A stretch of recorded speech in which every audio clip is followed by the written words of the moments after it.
Million డాలర్ల పంటగా పేరొందిన వనామీ రొయ్యల సాగుకు గడ్డుకాల సమయం. వ్యాధుల తీవ్రత పెరిగి పంట ఎదుగుదలకు అవరోధంగా మారుతోంది.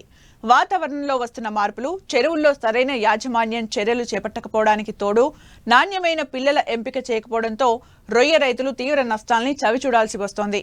ఈ సమస్యల నుండి రైతు అధిగమించాలంటే రొయ్య సాగులో చేపట్టాల్సిన మెళకువలు ఏంటో తెలియజేస్తున్నారు పశ్చిమ గోదావరి జిల్లా ఉండి మత్స్య పరిశోధన స్థానం ప్రధాన శాస్త్రవేత్త డాక్టర్ నీరజ తంబిరెడ్డి.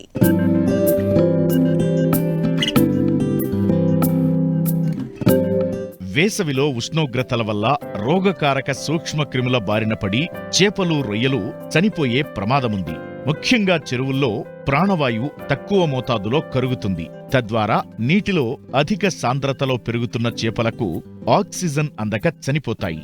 సాధారణంగా రొయ్యలకు వైరస్, బ్యాక్టీరియా, ఫంగల్, ప్రోటోజోవా, పోషకాహార జన్యుపరమైన లోపాలతో పాటు వాతావరణంలో మార్పుల వల్ల వ్యాధులు సంక్రమించే అవకాశముంది. రొయ్యలకు సోకే వ్యాధుల్లో వైట్ గట్ వ్యాధి అతి భయంకరమైనది. ఇది సోకిన 2 రోజుల్లోనే రొయ్యలు మరణిస్తాయి. ఒక్కోసారి ఈ వ్యాధి సోకితే ఆ చెరువుల్లో పూర్తి స్థాయిలో వ్యాధికారకమైన జీవులు నశించేలా యజమానులు చర్యలు తీసుకోవాలి. ముఖ్యంగా విబ్రియో జాతికి చెందిన విబ్రియో సర్వే పారాహిమొలైటికస్ వంటి బ్యాక్టీరియాల వల్ల విబ్రియోసిస్ వ్యాధి సోకుతుంది.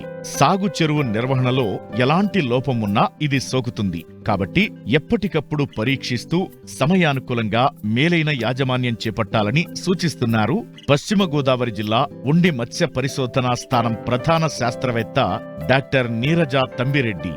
ఆంధ్ర రాష్ట్రము చూసుకున్నట్లయితే అన్ని కోస్తా జిల్లాల్లో కూడా వన్నామీ కల్చర్ అనేది చాలా విస్తృత స్థాయిలో జరుగుతూ ఉంది. ఈ జనవరి నుంచి వేసినటువంటి ఈ క్రాపుల్లో ఏంటంటే రైతులు కొన్ని రకాల వ్యాధుల వల్ల ఈ వేసినటువంటి 15 నుంచి 30 రోజుల్లోనే కూడా రొయ్యలు చనిపోవటము, వాటిని హార్వెస్టింగ్ చేయడము, లేదంటే వాటిని నీళ్ళలోకి వదిలివేయడం జరుగుతూ ఉంది. ముఖ్యంగా వైరస్ వ్యాధి అయినటువంటి వైట్ స్పాట్ వైరస్ డిసీజ్ అనేది ఒకటి కారణం కాగా, రెండవది ఏంటంటే ఎక్కువగా వైట్ ఫీకల్ సిండ్రోమ్ అనేది కూడా ఎక్కువ ప్రధాన అంశంగా ఉంది. మూడవది వచ్చేటప్పటికి ఏంటంటే విబ్రియోసిస్ అనే దానివల్ల కూడా బ్యాక్టీరియా వ్యాధి అది, దానివల్ల కూడా రొయ్యలు ఎక్కువగా చనిపోతూ ఉన్నాయి. అంతేకాకుండా ఈ ఎంటరోసైటోజోవన్ హెపటోపీనియా అనేటువంటి మైక్రోస్పోరిడియన్ వల్ల కూడా హెపటోపాంక్రియాటిక్ మైక్రోస్పోరిడియోసిస్ అని రావటం వల్ల రొయ్యల్లో పెరుగుదల తగ్గిపోయి రైతుకి ఈ ఎఫ్సిఆర్లు పెరిగిపోయి, అంటే ఎంత మేత పెట్టినా కూడా తింటూ ఉంటాయి, అది వాటిలో పెరుగుదల ఉండకపోవడం వల్ల రైతు నష్టపోతూ ఉన్నాడు. సో ముఖ్యంగా ఏంటంటే వైరస్ వ్యాధుల విషయానికి వచ్చినట్లయితే రైతు ఈ రొయ్యల పెంపకంలో బయోసెక్యూరిటీ అనేది చాలా ముఖ్యమైన అంశము.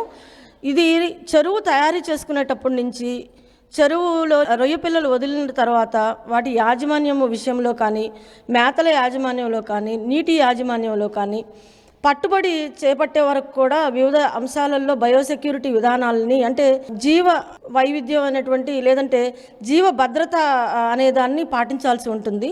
ఈ జీవ భద్రత విషయాన్ని చూసుకున్నట్లయితే రైతు ముఖ్యంగా హ్యాచరీస్ నుంచి ఇప్పుడు వన్నామీ రొయ్య పిల్లల్ని కొనుగోలు చేస్తూ ఉన్నారు.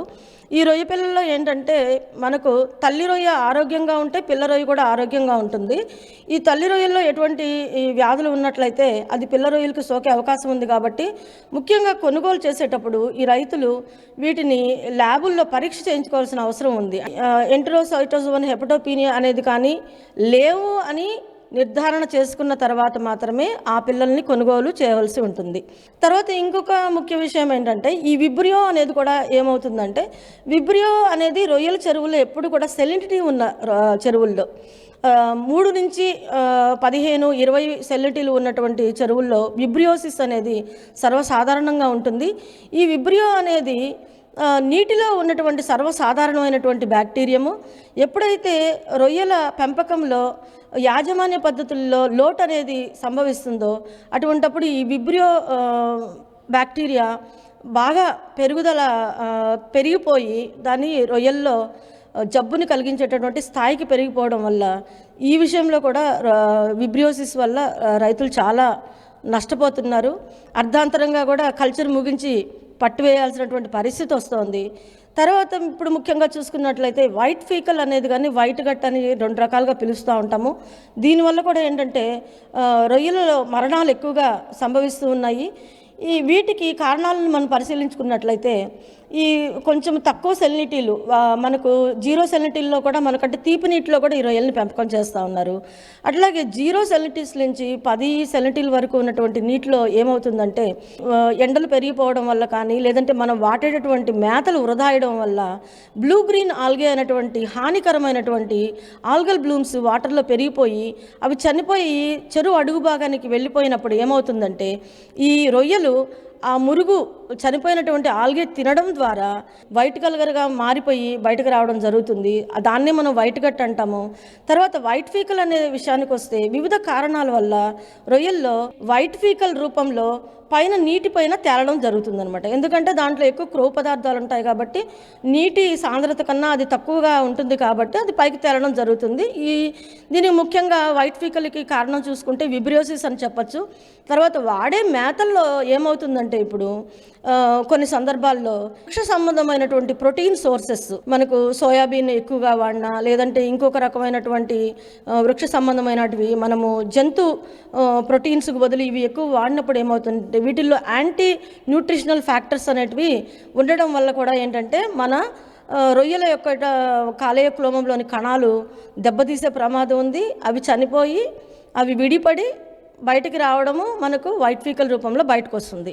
ఇబ్బంది ఎదురైన తర్వాత మనము కాపాడుకోవడం కన్నా కూడా రాకుండా ఏం చేస్తే బాగుంటుంది అనేది మొట్టమొదటి అంశం. అది అంటే చెరువు తయారీ విషయంలోనే మనము జాగ్రత్తలు తీసుకొని దానికి తగ్గట్టుగా మనం ఏంటంటే బ్లీచింగ్ అప్లికేషన్ చేసుకోవటము, దాంట్లో ఉండేటువంటి వైరస్ వాహకాలైనటువంటి కొన్ని రకాలైనటువంటి మైక్రో ఆర్గానిజమ్స్ కానీ జూ ప్లాంక్టాన్ కానీ ఉంటాయి. వాటిని నియంత్రించడం ద్వారా మనం ఏంటంటే మనకు వాటర్ ఫిల్టరేషన్ చేసుకొని తీసుకోవటం ద్వారా కూడా ఏంటంటే చెరువుని జాగ్రత్తగా తయారు చేసుకొని మనం చెరువులో కూడా నీటి రంగు బాగా ఉండేటట్టు చూసుకోవాలండి. ప్లవకాల ఉత్పత్తి అనేది చాలా చాలా ముఖ్యమైన అంశం. నీటిలో తగిన ప్లవకాలు వచ్చిన తర్వాత మాత్రమే మనము రొయ్య పిల్లలు వదులుకోవాలి. ముఖ్యంగా రన్నింగ్ మోర్టాలిటీ సిండ్రోమ్ రొయ్యల సాగులో దీర్ఘకాల వ్యాధి. మేత అధికంగా ఇవ్వడం, మినరల్స్, ఇతర రసాయనాలను అవసరం లేకపోయినా వాడడం, చెరువుల్లో సేంద్రియ పదార్థాల గాఢత ఎక్కువైనప్పుడు రొయ్యలు క్రమేణా చనిపోతుంటాయి. దీనివల్ల చెరువుల్లో పిల్ల సంఖ్య తగ్గడంతో పాటు ఖర్చు పెరిగి నష్టం వాటిల్లుతుంది. మనకు రొయ్య పిల్లలను వదులుకున్న తర్వాత మేతల యాజమాన్యం అనేది చాలా చాలా ముఖ్యమైన అంశము. ఎక్కువగా ఏంటంటే మేతల యాజమాన్యం చేసేటప్పుడు ఒక్కొక్కసారి వాతావరణ పరిస్థితులు ప్రతికూలంగా ఉన్నప్పుడు, అంటే సడన్గా వర్షం వచ్చినా మబ్బులు పట్టినా అష్టమి నవములకు తర్వాత మనకు అమావాస్య పౌర్ణాలకి ఇవి రెగ్యులర్గా ఏమంటే రొయ్యలు గుల్ల కొట్టి పెరుగుదలని చేసుకుంటూ ఉంటాయి. కాబట్టి ఈ సమయాల్లో మనం ఇచ్చే మేత కన్నా కూడా తగ్గించి, అంటే మనము 30 నుంచి 50% వరకు మేతను తగ్గించి చట్రేలలో మనం చూసుకొని తింటుందా లేదా అని పరిశీలించుకొని తగ్గించుకొని వాడుకున్నట్లయితే మేతల వృధా అనేది చాలా చాలా వరకు తగ్గడమే కాకుండా చెరువులో చేరి వ్యర్థ పదార్థాలు తర్వాత కాలుష్యం అనేది కూడా చాలా వరకు నివారించవచ్చు. ముఖ్యంగా ఏంటంటే రొయ్యలు ఒత్తిడికి గురి కావడానికి, వ్యాధుల బారిన పడటానికి ముఖ్యమైన అంశం ఏంటంటే ఈ మేతలు దుర్వినియోగం చేయడం వల్ల అధికమైనగా ఇచ్చేసిన దానివల్ల ఏమవుతుందంటే చెరువు కాలుష్యానికి గురయ్యి తర్వాత ఈ వ్యాధికారక జీవులు పెరిగిపోయి ఈ రొయ్యల్లో కూడా స్ట్రెస్ పెరిగిపోయి ఒత్తిడి పెరిగిపోయి చనిపోవడం జరుగుతూ ఉంటుందన్నమాట. తర్వాత ముఖ్యంగా మనం ఏంటంటే ఆక్సిజన్ అనేది చాలా ఇంపార్టెంట్ ఈ రొయ్యల విషయంలో కూడా.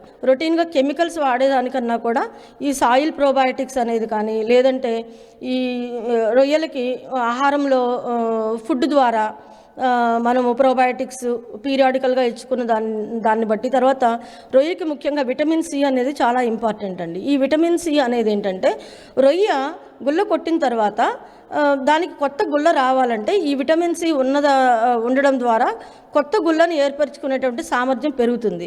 రొయ్య పెరిగే కొద్దీ మన నీటిలో ఉన్నటువంటి వాతావరణంలో తేడాల వల్ల ఈ విటమిన్ సి అనేది సరిగా అందుబాటులో ఉండదు. కాబట్టి ఈ విటమిన్ సి సప్లిమెంటేషన్ అనేది కూడా మనము రెగ్యులర్గా మనము ఫీడ్లో ఇచ్చుకున్నట్లయితే చక్కగా ఉంటుంది.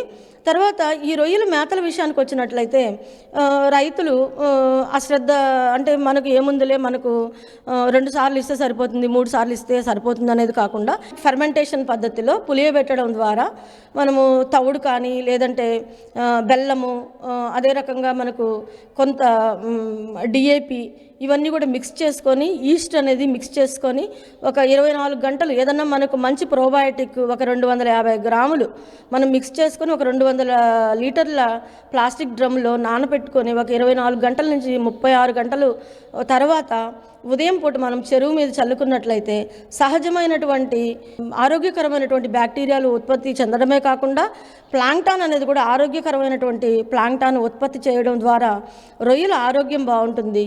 చివరి వరకు మనము కల్చరు కొనసాగించి సత్ఫలితాలు పొందేదానికి అవకాశం ఉంటుందండి.